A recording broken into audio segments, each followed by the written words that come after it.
On a cold day like today, of course we're gonna make snowflakes and work on the rocket stove.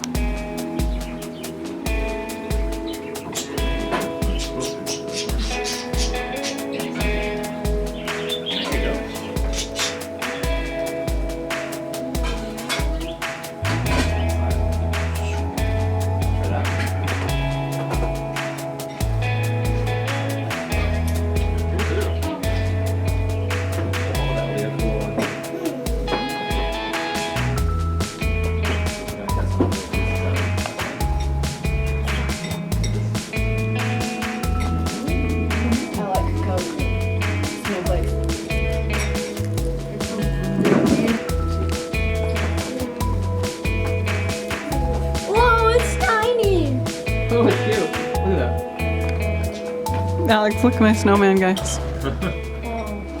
Oh, it's made of snowmen. And it's tiny.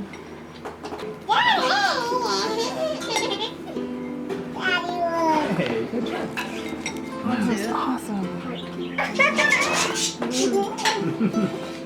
Look at mine. Aw, you did a great job. Do you want me to hang it on the wall?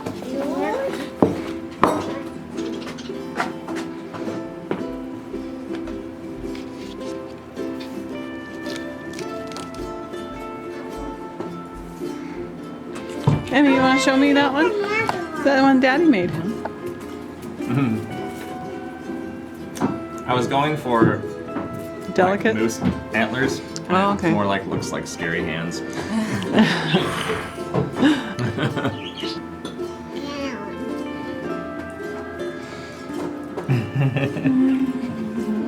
She's cross-eyed.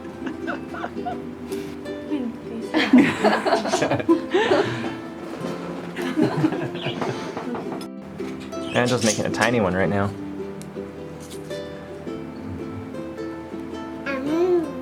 So, if you want, I will teach you how to make a six-sided snowflake.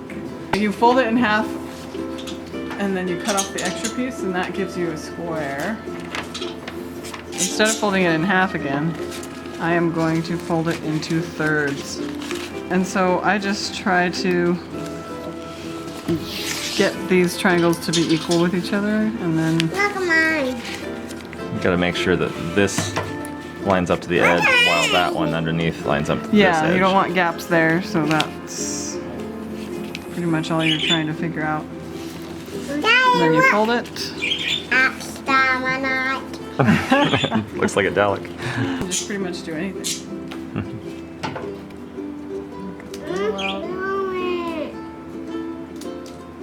It's always fun. You never know quite what you're gonna get. Lightning bolt.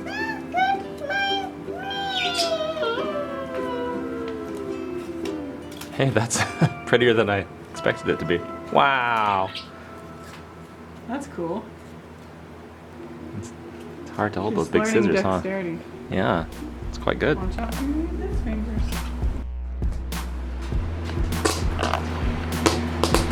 All right, so on cold days like this, we have our rocket mass heaters going.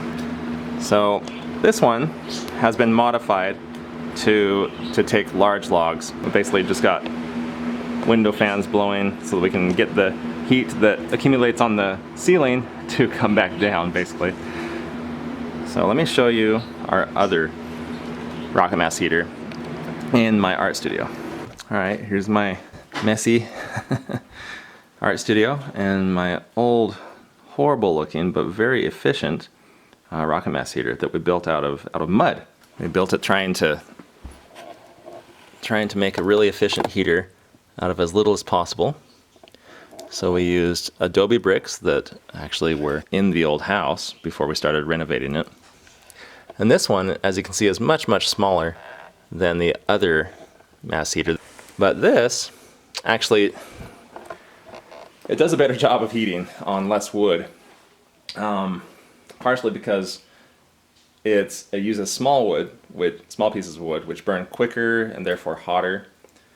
The downside to that is I'm always having to push the wood in. I have to be here in this room almost constantly, which works great since it's my art studio. I need to spend more time in here anyway. And if I'm just sitting here painting, as soon as I start to feel it go cold or stop hearing the pop of the fire, I just come over here and scoot a piece of wood in. Made out of mud and a garbage can. But someday it'll be pretty.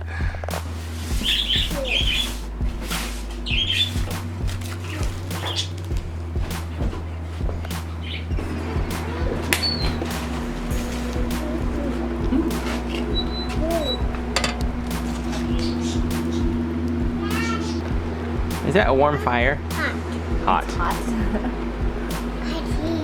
here. Yeah, right there it's warm, huh? Not hot. Does it feel good? Yeah, there it's hot. Whew. It's definitely hot. Face is melting off. Did it go pop? Oh, but Yeah. like Ooh. here. Okay, so a basic design of a rocket stove or rocket mass heater, and I'll show the sideways view, is that you allow the fire to burn downward through this tube and then sideways, so the sticks, basically kindling, goes down inside this thing, and it's made out of bricks. So the fire goes downward because the air is being sucked down and through this chamber, which I'll draw, and sucks the fire and the smoke and everything downward, then sideways, and then finally back up. And at this point, this has to be insulated, and people can use either perlite sandwiched between pipes of different sizes. So, you know, an inch or two of perlite, maybe mixed with some clay slip, so that when this inner pipe gets basically destroyed by the fire, by the hot fires that exist, then you'll still have the clay to hold the perlite together. And so you've got smoke coming up. And at this point, this is a rocket stove. You can put a pot or a pan above it, you know, with some little spacers, and you've got heat. A really, really efficient way to cook when you're camping or in an emergency.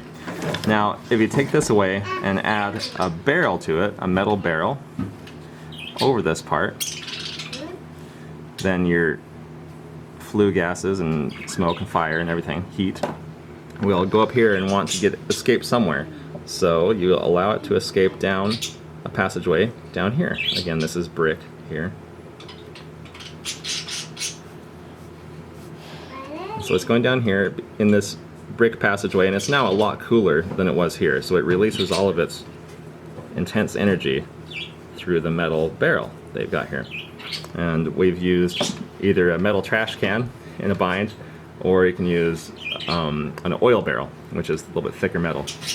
There's So a trash again- can for the other one. Yep, we use a trash can that actually is thinner, so it gets hot faster. That one's the hottest one. So this part is a bench. So it's made out of, in our case, brick for one of ours. It will be brick. And then in the case of the art studio, it's made out of adobe, a round HVAC pipe.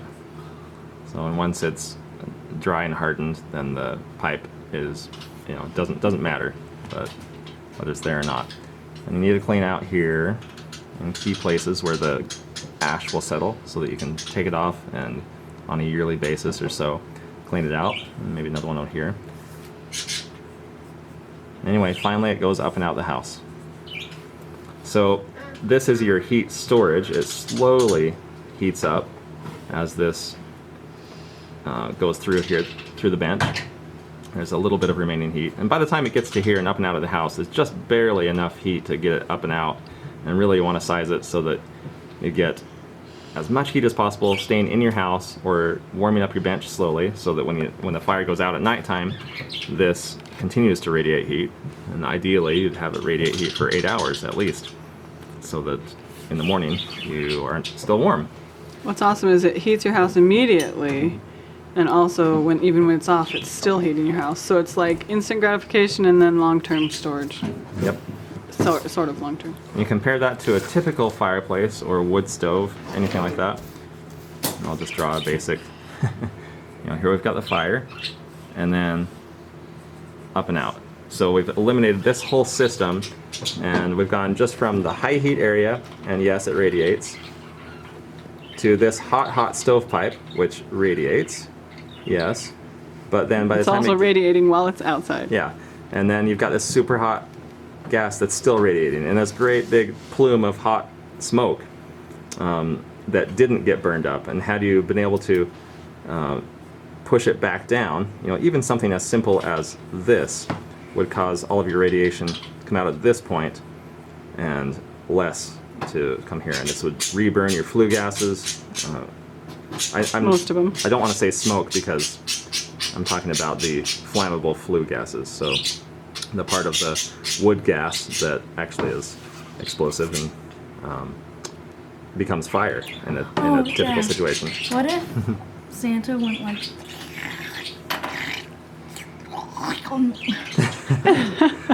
Poor Santa.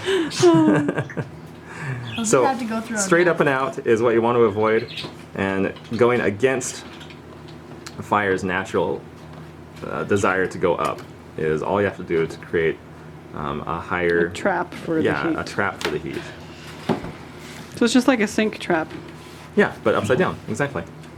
So this is your trap where all the hottest areas, same thing here. So if you did something like this, it still wouldn't be able to solve the problem of storing heat when the fire's out. Right.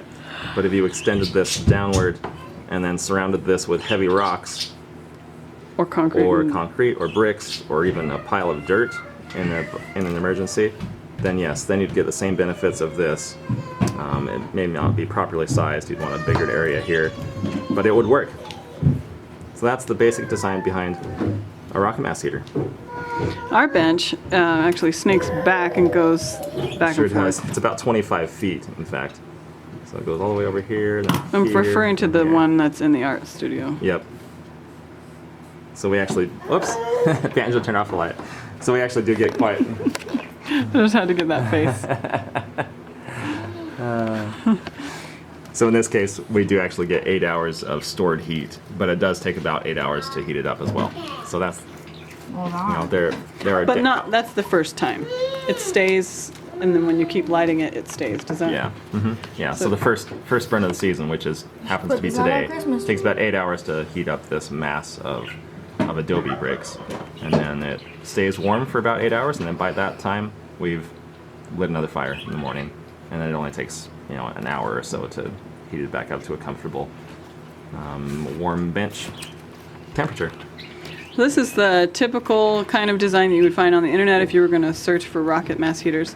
But ours over here is not that same design. So if you want, we could draw that. Okay. So the one we have in the living room is somewhere between this and a regular fireplace. So it's actually kind of similar to what I just drew here.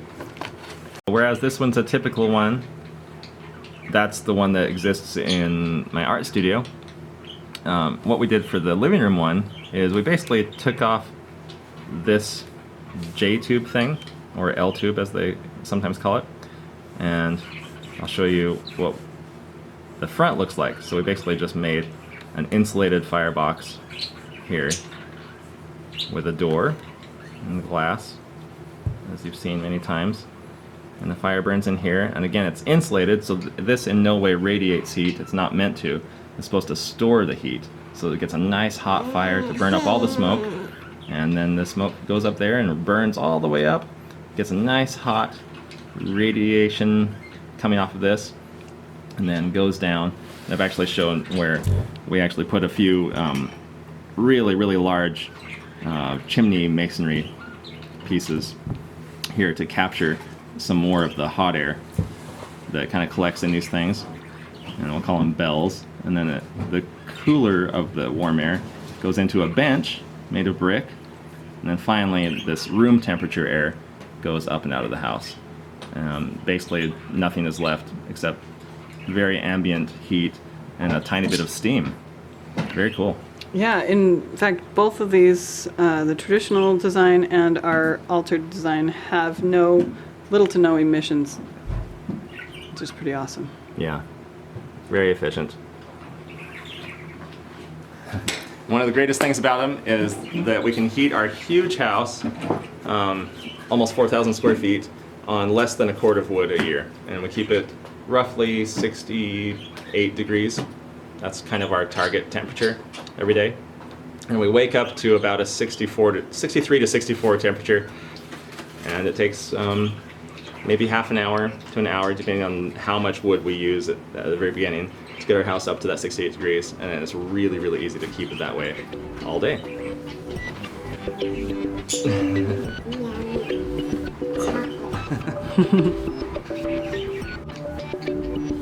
A big piece and then a tiny one.